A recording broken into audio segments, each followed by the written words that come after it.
All right, third grade. So today you should have your border all complete and outlined in Sharpie. If you did not outline your border in Sharpie, I'd like you to start with that today. We want to have our border absolutely complete, and now we're going to work in our center.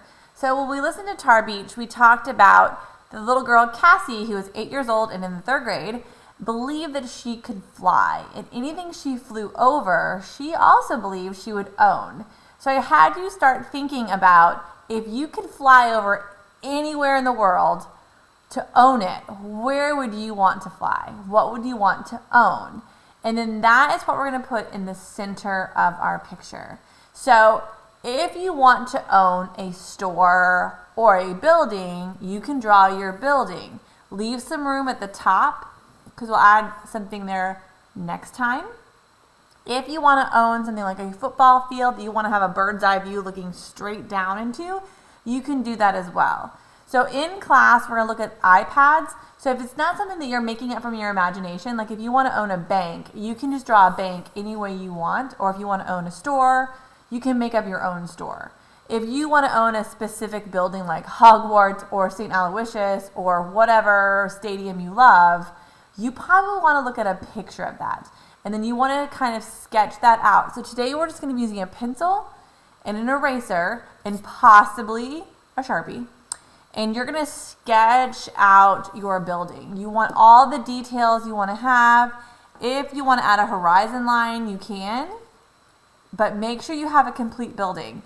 I want to leave a good 3 fingers down from the top blank. Don't fill this part because we need to have room to put you flying over there next week.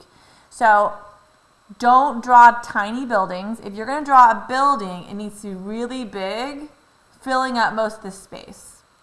So if I want to own, say, an ice cream factory or something, or let's be honest, Mrs. Cole would probably want to own a coffee store. So I wouldn't just draw a tiny little coffee store. I'd find a horizon line, and I would go ahead and draw myself a building. And I could create the building however I wanted. I could put different things down here if I wanted to in my ground. If you want to add trees, you can, but make sure you leave a space at the top.